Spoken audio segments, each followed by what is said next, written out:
చిచి ఈ వార్తను చెప్పాలంటే నాకే సిగ్గనిపిస్తున్నదలా భార్య అనే పదానికి విలువే లేకుండా చేస్తున్నారు కొందరు ఆడోళ్ళు. తేనె ఊసిన కత్తి లెక్క తీయనైన మాటలతోని భర్తలను నమ్మించి ఆలను చంపేస్తున్న ముచ్చట్లు గీ నడుమైతే బగ్గనే కానొస్తున్నాయి.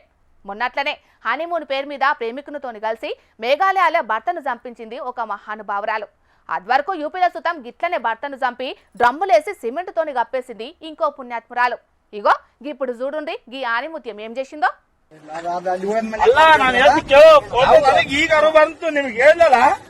ಎಲ್ಲರಿಗೆ ಚೇಬಿಟ ಬಿದ್ದನಂತ ನೋಡ್ರಿ ಹಲೋ ಆಣ ಏನು ದಂಬಿ ಕೊಂಡಕ್ ಮಾಡ ಅಷ್ಟೇ ಏನಾಗಿಲ್ಲ ಕೈತಮ್ಮ ಇನ್ಯಾರು ಪುಣ್ಯಾತ್ಮ ಇತ್ತೆ ಉಳಿದ ಎಷ್ಟು ఏం అబ్జర్వ్ ಮಾಡಿದ್ರಣ್ಣ ఇగో బ్రిడ్జి మీదున్నోళ్ళు నీళ్ళలున్న మనిషిని తాడేసి కాపాడుతున్నారు. చూసిండ్రానోళ్ళ గీ మనిషిని చంపేయాలని చూసిందట ఆల భార్య.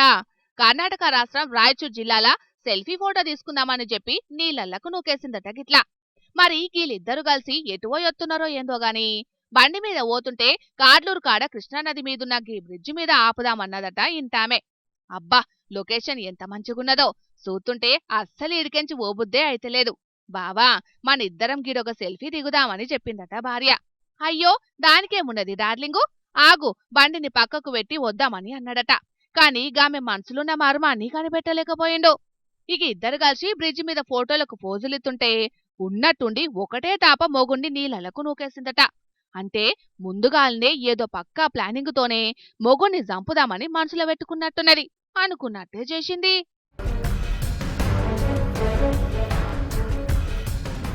అబ్బర బిడ్డా నన్ను చంపనికే గింత పెద్ద స్కెచ్ చేసినవా అనుకుంటా మనసులో బాధపడ్డట్టున్నాడు. కాని ఈ అన్నకు ఈతొచ్చన్న ముచ్చట గీమకి తెల్వనట్టున్నది. నీళ్ళల్లా కొంత దూరం కొట్టుకపోయినాక మెల్లగా ఈదుకుంటా నడిమిట్లున్న బండను దొరికించుకొని మొత్తానికి పానాలను కాపాడుకున్నాడు. గింతల్నే మళ్ళేం తెల్వనట్టే నా మొగుడు బ్రిడ్జి మీదికెంచి జారిపోయి నీళ్ళలో పడ్డాడని చెప్పి ఇంటోళ్ళందరికీ ఫోన్లు కూడా చేసిందట. అటెంకాల ఎవ్వరికి అనుమానం రాకుండా మీదికెంచి కాపాడుండ్రి కాపాడుండ్రి అని ఈలలు కొట్టుకుంటా వలరిందట. గింతల్నే ఆడున్నోళ్ళు అలట్టైన్రు. తాడును పట్టుకొచ్చి నదిలో పడ్డ గీయను కాపాడిన్రు.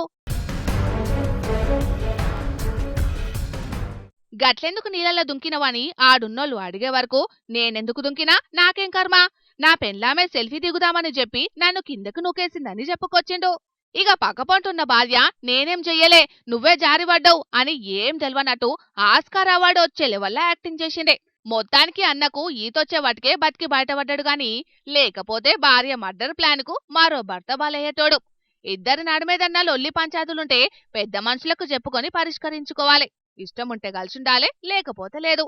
గంతేగాని ఉత్తపునానికి మనుషుల పానాలు బలి తీసుకోవట్టనని గరమైతున్నారు చాలా మంది గీ ముచ్చట ఎరకైన పబ్లిక్.